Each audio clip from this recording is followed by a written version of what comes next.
শিল্পী। মুম্বাইয়ের হাসপাতালে প্রয়াত সঙ্গীত শিল্পী বুকে সংক্রমণ নিয়ে গতকাল হাসপাতালে ভর্তি ছিলেন। আগামীকাল বিকেল 4টে শেষকৃত্য। মানুষ রয়েছে প্রতিনিধি, মানুষ অপূরণীয় ক্ষতি। আজ সবার মন ভারাক্রান্ত। কি আপডেট পাচ্ছি আমরা, সর্বশেষ কি খবর পাওয়া যাচ্ছে মুম্বাই থেকে? হ্যাঁ প্রিয়াঙ্কা, এটা নতুন করে আর বলার অপেক্ষা রাখছে না। মানে আশা ভোঁসলের চলে যাওয়া একটা অধ্যায়ের অবসান হওয়া, একটা যুগের অবসান হওয়া। এবং লতা মঙ্গেশকর, আশা ভোঁসলে, এদেরকে ভারতীয় সঙ্গীতের সরস্বতী বলা হতো। এবং তাদের চলে যাওয়া যে অপূরণীয় ক্ষতি, তা নতুন করে বলার অপেক্ষা রাখে না। এবং সেই সঙ্গে এটাও বলে রাখা যে আশা ভোঁসলে কিন্তু শারীরিক বা বার্ধক্যজনিত অসুস্থতা থাকলেও তিনি কিন্তু কিছুদিন আগে পর্যন্ত মঞ্চে গান গেয়েছেন, পারফর্ম করেছেন পরিবারের বিভিন্ন অনুষ্ঠানে। তার জন্মদিনেও তাকে দেখা গিয়েছে সেলিব্রেট করতে। সুতরাং তিনি গতকাল হাসপাতালে ভর্তি হন, বীজ ক্যান্ডি হাসপাতাল, এবং আজকেই চলে যাবেন। সেটা পরিবার কেন, গোটা ভারতবর্ষ, গোটা বিশ্বের কাছেও কিন্তু সত্যি অত্যন্ত শোকের, দুঃখের যন্ত্রণা। এবং আশা ভোঁসলে যা রেখে গিয়েছেন যার সাংগীতিক জীবনে, সে আমরা উমরাও জান থেকে এই প্রজন্মের গান বলি, বা তার বিভিন্ন গান যেগুলো শুধুমাত্র ফিল্মফেয়ার অ্যাওয়ার্ডই পায়নি। আমরা তো জানি যে দাদা সাহেব ফালকে থেকে শুরু করে পদ্মবিভূষণ সবই তার ঝুলিতে রয়েছেন। তবে আশা ভোঁসলের যে ভার্সেটাইলিটি, তিনি যে ভার্সেটাইল সিঙ্গার হিসেবে সারা বিশ্বে পরিচিতি তার ছিল, সেটা কিন্তু বলা যেতে পারে যে আজকের পর থেকে শেষ হয়ে গেল।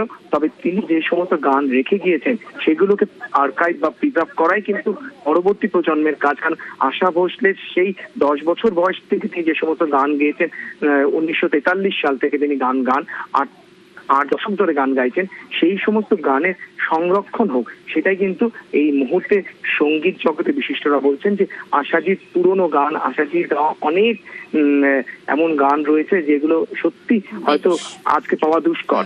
আর দেখছি আশাকে চিরনিদ্রায় সুরসম্রাজ্ঞী আশা ভোঁসলে, তার ছেলে আনন্দ ভোঁসলে কি জানিয়েছেন শোনাবো আপনাদের। मेरी माता जी श्रीमती आशा भोसले, इनका आज निधन हो चुका है। कल सुबह 11 बजे वो जहाँ रहती थी कासा ग्रैंड लोअर परेल, वहाँ पर जिनको अंतिम दर्शन लेने हैं, और 4 बजे कल दोपहर को शिवाजी पार्क में इनके अंतिम संस्कार होंगे। ভারতীয় সঙ্গীত জগতের এক অপূরণীয় ক্ষতির দিন। সুরের আকাশের উজ্জ্বলতম নক্ষত্র প্রয়াত আশা Bhosle. Her contribution has been really great, and there is not a single reality show which carries on जिसमें उनका गाना न हो या उनके बारे में एक राउंड न हो। लेकिन मैं हमेशा कहती हूँ, a song is much bigger than the singer, और ये it's the truth। उनके गाने हमेशा रहेंगे हमारे साथ। एक भी शो नहीं है, एक भी शो नहीं है जिसमें मैं दम मारो दम नहीं गाती हूँ। The song is always bigger than the singer। उनके हर एक गाना will be in the universe all over।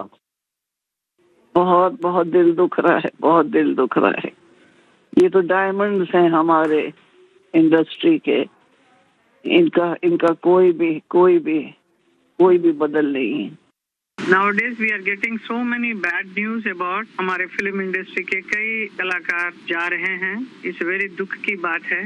और आशा भोंसले जी इतना बड़े सिंगर हैं, and she has ruled the whole industry, हमारे फिल्म इंडस्ट्री। और कितने सालों से वो काम कर रही है, कितने पिक्चरों में उन्होंने गाना गाया है, और खास तौर पे मेरे लिए बहुत सारे फिल्मों में उन्होंने गाना गाया। She was very very fond of me, like Lata ji जैसे ही Asha ji also used to love me a lot. And then हमेशा मुझे कहीं पे भी मिलते थे हम लोग, बहुत प्यार से बात करती थी। Big loss for the whole industry. আশাজির মতন এরকম আর্টিস্ট ক্লাসিক্যালটাকে লাইট মিউজিকে কিভাবে মেশাতে হয়, কিভাবে তার ডিমনস্ট্রেট করতে হয়, অদ্ভুত ভাবে উনি গাইতেন, অসম্ভব সুন্দর। ইন্ডিয়ান ক্লাসিক্যাল নয়, ওয়েস্টার্ন গানও পর্যন্ত উনি কত শুনতেন, কত করতেন। আমি তো ছোটবেলায় মার্সি কন্টেস্টে যখন ফার্স্ট হলাম, তখন উনি আমাদের কন্টেস্টে এসেছিলেন, আমাদের জন্য ইনামিনা দিকা গাইলেন উনি। তখন ওই গানটা খুব চলছিল, আমি তো ছোট্ট তখন। ওদের গান শুনেই আমরা গান শিখেছি, বড় হয়েছি। কিন্তু সামনে থেকে শুনে যেন অপূর্ব লাগছিল, এখনো সেটা ভুলতে পারি না আমি।